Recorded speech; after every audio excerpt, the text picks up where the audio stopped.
Good afternoon, Pep. Hi. Pep, first of all, if I could ask you your understanding of what's happened with Sergio Aguero this week and how he's been since he's got back here at the training ground.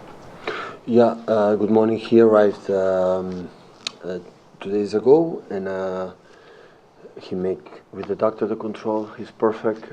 He was unconscious all the time with Argentina, and he's okay. So nothing to be worried. So you expect him to take a full part in training and then be available for selection? Yeah, definitely. It was almost a year ago, wasn't it, that you went to Leicester and had that 4-2 defeat. You and your team took a lot of criticism after the game. Was that the lowest point in your time here? Yeah, for the tackles.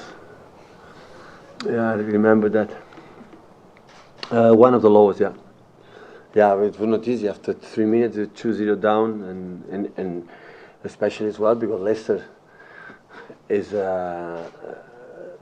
it's a so complicated team for the way they play with runs in behind with Bardi, with Okazaki is a fighter, with of course now with Kelechi, but with Albrinton, with Gray, with Mahrez. These are guys still they have in his skin the way they play the way they were champion with Claudio Ranieri. So they play compact, and every mistake you can see, they punish you because they attack so well. In just 3-4 seconds, they create the chances. It's always as complicated in the teams like us when we defend so high and when there are a lot of space in our back. And that's why we have to play intelligent. It's one of the toughest games we have, especially after international break. Always is difficult, but international break is always more complicated. Go to Leicester. And it's so important to settle to a start in the right way. And by contrast then, given that was a year ago, is this about as good as you've ever had it here on this record-breaking run, record-breaking start to the Premier League? It's not about the breakers and the breaks. It's not about to look for these kind of things. So what you have to understand in football is that we can do better and we can improve. It's not. I'm not here to search in the magnificence and something like that. We are here to do better than the day before, and we made a very good things the last 2 months. So I'm so glad against Arsenal what we have done. With a lot of mistakes we have done, but what we have done, because we cannot forget we came from a tough game in Napoli. Just 3-4 days later to play against Arsenal is always complicated, and we did it. But we can do better. So what I feel is that still we have a lot of things we can do better. Okay, so we analyze just the results. It's not discussion, so it's perfect because in 2 months we won all the games in all competitions. But in terms of playing and knowing what is going to happen in December, and the schedule we have 40 games in 48 days, so it's tough for everybody, but for us as well. So we have to improve. We have to improve to control better in some situations and keep going with that level in terms of results. Hi Pep.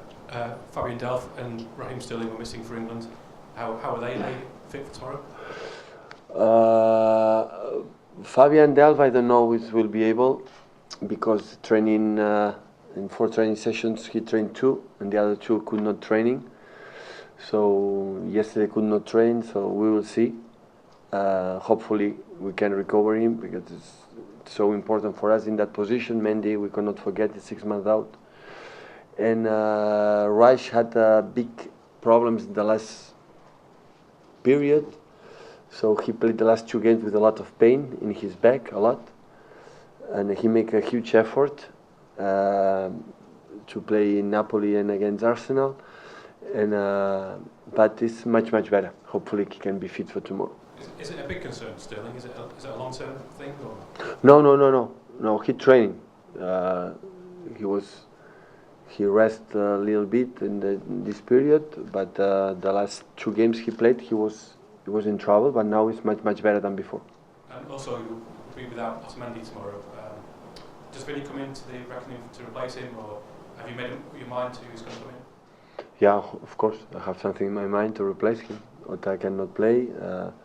We have Manga. We have maybe Company can come back. We will see. So You have another option, of course. Kyle can play in central defender. Fernandinho can play in that position. So you have not natural positions like Kyle and Dino, but you have an option. Hi Pep. After the Arsenal game, Arsene Wenger made some strong comments about Raheem Sterling. What were your thoughts on that? No comments. It's Leicester, the most important thing. It was 1 century ago what happened against Arsenal, so it was 2 weeks ago. So we're going to focus in Leicester. That is the best way to prepare our games. Dani, please.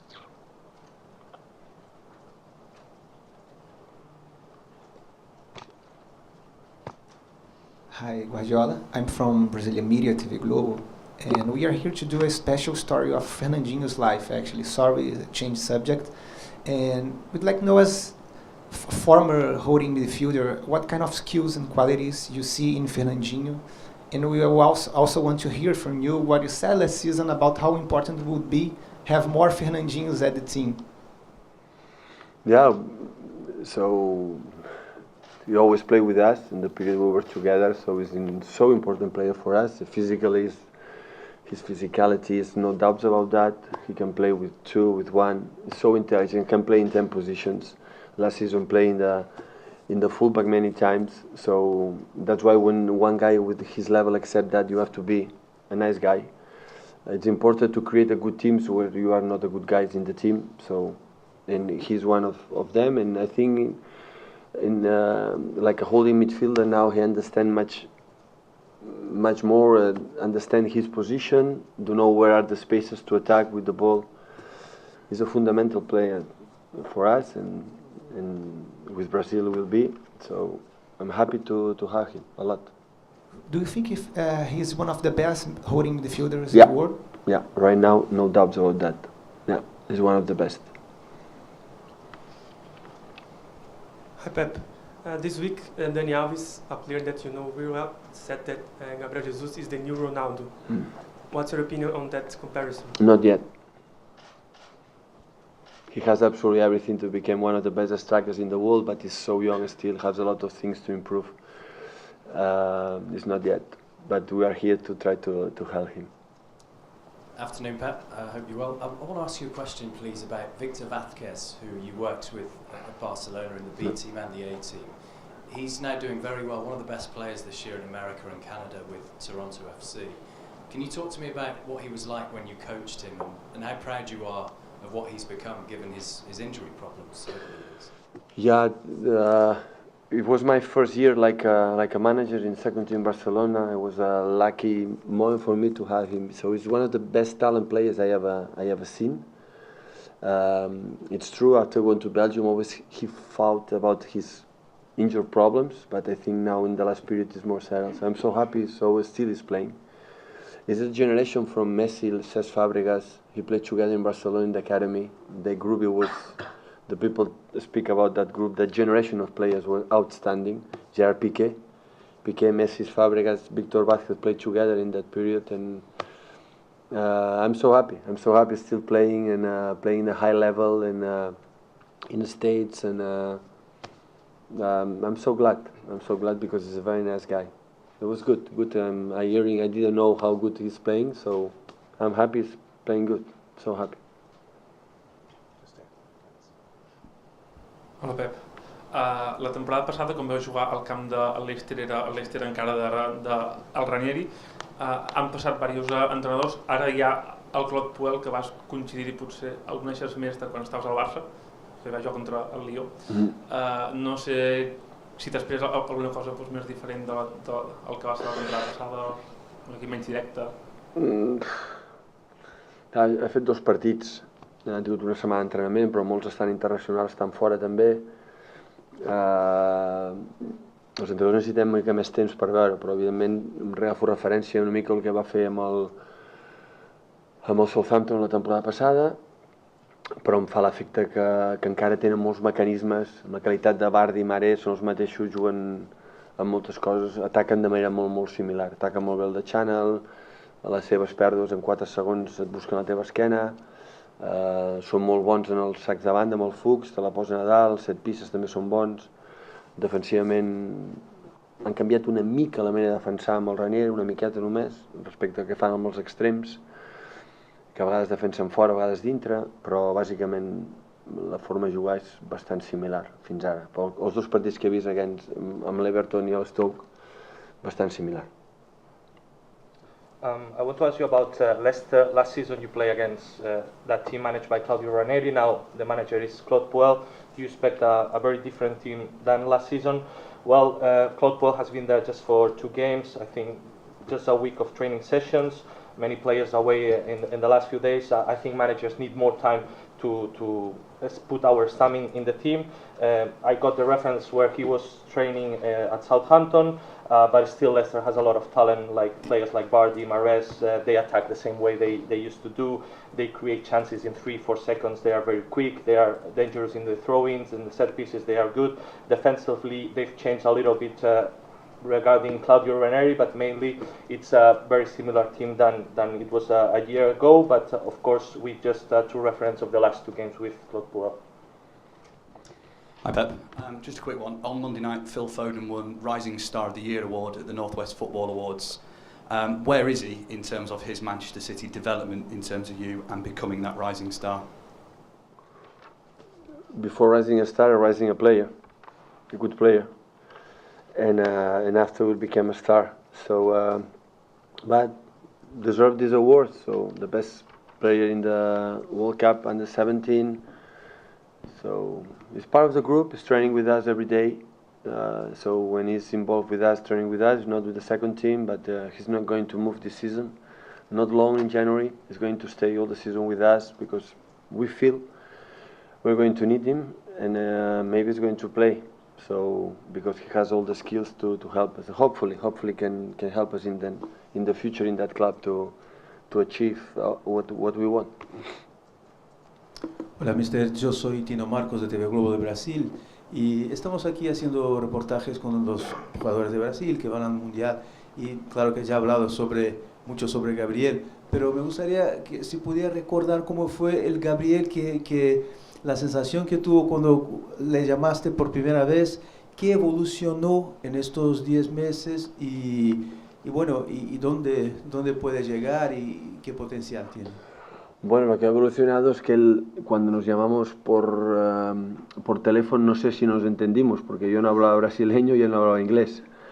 Y fue un poco cómico, porque hablaba pero no sabía si me entendía, la verdad. Es un chico fantástico, es un chico que nunca te deja solo, es de los delanteros más fighters que he conocido en mi carrera. Me recuerda un poco Samuel Eto'o cuando lo tuvimos ahí, nos ayuda en la primera presión como nadie. Es un chico que tiene en el área es goleador, pero tiene el margen de mejora en sus primeros controles. En el delantero tienen poco espacio y quiero ayudarle a que con el balón se mueva menos. Y aún sigo pensando que corre demasiado con el balón, y el día que sin balón siga corriendo como hace, pero con balón esté más tranquilo y pueda observar qué movimientos tiene que hacer, se convertirá en un jugador parecido a Ronaldo. Pero es un chico fantástico y el club tiene muchas esperanzas de él en los próximos años. Queremos que esté con nosotros mucho tiempo y contentos de un jugador tan joven, solo por el hecho de haber escogido venir con nosotros cuando sabemos que tenía toda Europa. Haber escogido venir con nosotros nos hace mucha ilusión y queremos ayudarme a hacerle mejor jugador. I want to ask you about Gabriel Jesus. What can you tell us, or if you can tell us more about his evolution since the first time you talk on the phone until now, almost a year later since he arrived to Manchester City? Well, the evolution, I remember the first call, I wonder if we understood each other because he was speaking in Portuguese, I was speaking in Spanish. It was a little bit a comic situation. I don't know if he understood me, but what I can say about him is he's a fantastic guy. He never leaves you alone. He's a fighter in the box. He reminds me a little bit to Samuel Eto'o with my time at FC Barcelona. He helps us a lot in the first line of pressure. On top, in the box, he's a killer. Of course, he still has room for improvement in the first control. We want to help him. I want to help him. That with the ball he runs less, and he could become a much better player. Obviously, the club have many hopes of him, and hopefully he will stay here for a long time in the next few years. So we are really, really happy that counting on such a young player, and he chose us to come here when he had a lot of pretenders around Europe. So we are very proud to have him here, and hopefully we'll be able to help him to be better.